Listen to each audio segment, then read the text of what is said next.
Bagaimana sejarah kisah hidup Nabi Samuel ni? Jadi bila keadaan tadi berlaku, dia ada yang tertinggal, hanya seorang saja daripada wanita soleh yang masa tu dia tengah hamil dari keturunan Bani Levi. Sebab Bani Levi ni adalah biasanya keturunan Levi ni banyak melahirkan nabi-nabi dan rasul. Tapi bila dah berperang keturunan Lewi hak di kalangan lelaki ni, perang mati, perang kena bunuh, tak ada yang tersisa keturunan Lewi kecuali seorang perempuan ni saja. Jadi dia mengharapkan lahir daripada keturunan Lewi ni seorang nabi. Jadi waktu tu walaupun suami dia dah meninggal dalam medan perang, wanita ni tengah sarak mengandung, hamil. Jadi bila keadaan tu tegang, satu-satunya tertinggal keturunan Lewi, kaum Bani Israel ni mengkuarantinkan dia. Bahasa mudahlah nak bagi faham. Kuarantin ni jaga sungguh-sungguh. Tak mau bagi dia meninggal, tak mau bagi dia sakit. Mudah-mudahan sambil berharap anak yang bakal dilahirkan tu menjadi penerus kepada lahirnya Nabi dan Rasul di kemudian hari. Mereka berdoa setiap masa agar diselamatkan anak tersebut, lahirnya lelaki dari kalangan Nabi-Nabi. Jadi tunggu punya tunggu, lahirlah benar-benar seorang anak lelaki. Dan anak lelaki inilah yang diberi nama Samuel ataupun Ismail ataupun Ismail. Allah yang memperkenankan doa kami, Allah yang mendengarkan doa kami. Jadi Nabi Samuel ni hidup, membesar. Dia mengikuti kembali ajaran-ajaran yang dibawa oleh Nabi Musa. Periduk balik. Sebab sebelum ni teruk sangat dah perangai Bani Israel. Jadi dia meneruskan sebagaimana biasa dalam sudut dakwah, amar ma'ruf nahi mungkar, sampailah pemuka Bani Israel ni menemui beliau. Yang mana sebelum tu, orang-orang Bani Israel ni bila berperang, mereka tak pernah kalah. Mereka tak pernah tewas pun. Sebab selalu menyertai mereka dua benda keramat yang mereka bawa dalam peperangan. Mereka perang dengan siapa pun tak pernah kalah. Pertama ialah berkat dari kitab Taurat yang Allah turun pada Nabi Musa. Pertama. Yang kedua ialah the Ark of Covenant, yang kita panggil peti tabut sakinah tu. Peti tabut sakinah. Ada waktu mereka duduk tengah sesat, mereka berperang dengan satu kaum. Tabut sakinah ni, kitab Taurat ni terlepas dari tangan mereka. Raja hak memenangi mereka tu rampas kedua-dua benda ni. Jadi bila rampas, tinggal sikit saja di kalangan mereka yang benar-benar hafal kitab Taurat. Sedangkan kitab Taurat duduk dalam tu. Kalau kita hari ni lagu mana? Quran duduk dalam kotak tu. Tapi orang hak betul-betul hafal Quran 2-3 orang saja. Hak lain tak tahu apa. Tahu Quran tu, tapi jenis bukan hafal Quran. Jadi bila benda ni hilang, waktu Nabi Samuel nak lantik pemimpin bagi mereka, raja bagi mereka ni lah, didatangkan kembali oleh malaikat kitab ataupun tabut tersebut. Tabut tersebut. Hari ni tabut tu ada lagi tak? Tabut tu mudah hilang. Mereka pun duk cari lah ni, duk mana tabut tu? Tabut sakinah tu, dalam tu ada peninggalan daripada Nabi Musa dan Nabi Harun. Dikatakan dalam tu ada tongkat Nabi Harun, ada selipar, ada serbang, ada beberapa perkara lain yang memberi ketenangan kepada mereka dan membawa kemenangan kepada mereka dalam setiap peperangan. Jadi nak lantik tu kena buat apa? Nak lantik kena buat apa? Anak lantik dia adalah clue-clue dia yang disebutkan dalam sejarah yang kita cerita sebelum ni. Jadi Nabi Samuel kata, betul ke kamu nak berperang ni? Betul ke? Kan bila betul-betul kata difardukan, diwajibkan perang, kamu lari pula. Betul, mana mungkin kami tak mau berperang. Kami diusir daripada kampung halaman kami. Mereka jajah tanah kami, kami pun kena perambat, kami pun kena usir. Takkan kami tak mau berperang? Kami pun terpisah dengan anak-anak kami, ada yang terbunuh, ada yang ditawan. Tapi bila Allah betul-betul dah mewajibkan perang kepada mereka, Allah cerita apa?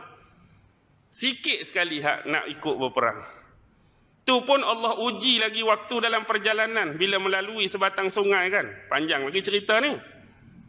Bila lalu sungai ni, jangan seorang pun minum air sungai ni. Padahal panas, padahal dahaga, Allah nak uji betul-betul hak mana beriman. Kalau kita lah, kalau mengharapkan panas lah, kering, tekak apa ni, siapa sampai kat sungai, terjun mandi, minum puas-puas, harap lagu tu. Tapi jangan siapa pun minum. Tapi bila sampai ada tak hak minum? Mesti ada lah. Hak beribu-ribu tu tinggal 300 lebih je. Tuan-tuan, ni saringan daripada Allah nak tengok tentera di belakang toluk tu betul-betul hak beriman kepada Allah. Hak betul-betul ikut perintah. Yang dilantik secara ringkas, Nabi Samuel lantik siapa? Lantik Tolut. Tolut ni bukan dari keturunan Yahuza, raja mereka sebelum ni. Bukan keturunan Lewi, keturunan Nabi dan Rasul. Kita dah cerita sebelum ni sedikit sebanyak. Tolut ni dari keturunan Bunyamin, adik Nabi Allah Yusuf. Dan dia pula seorang yang miskin, tak terkenal.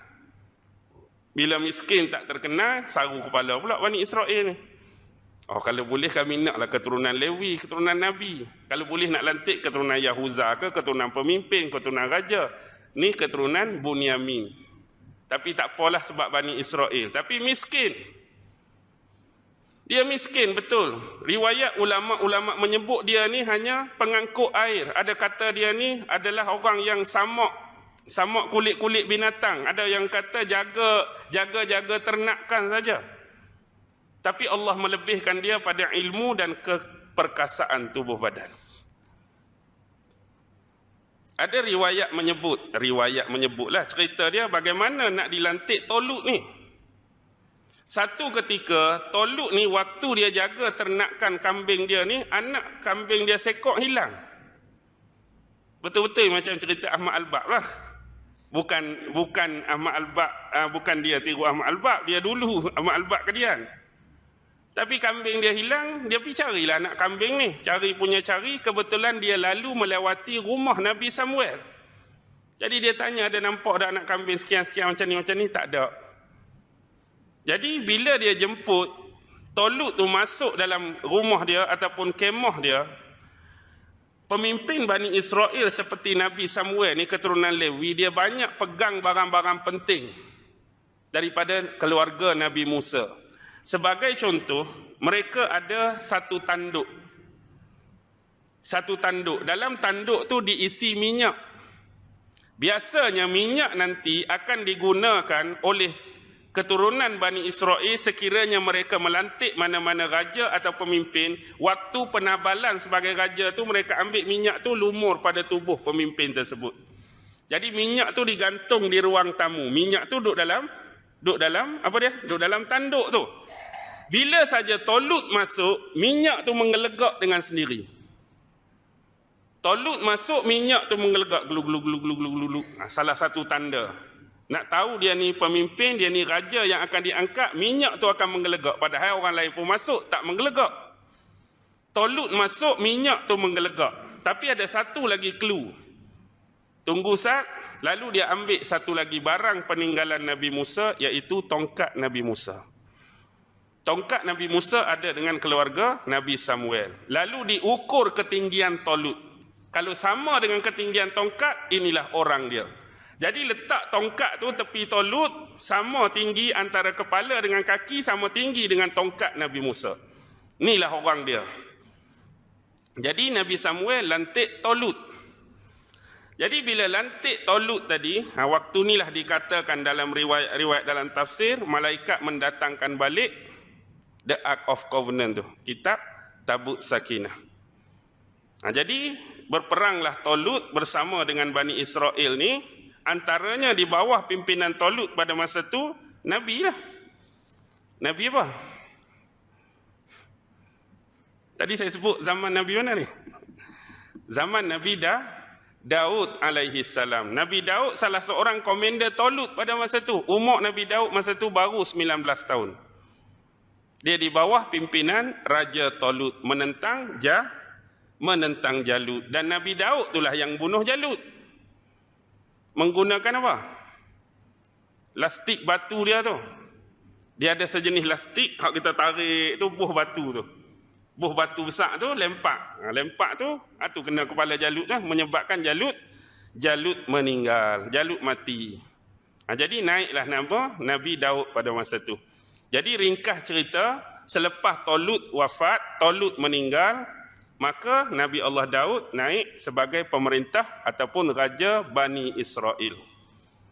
Jadi Nabi Daud naiklah. Selepas Nabi Daud wafat, siapa? Anak dia Nabi Sulaiman. Selepas Nabi Sulaiman wafat, dia berpecah pula zaman Rohab'am dengan Yarba'am tu. Elok-elok. Faham tak cerita ni? Faham ke ni? Kau pening?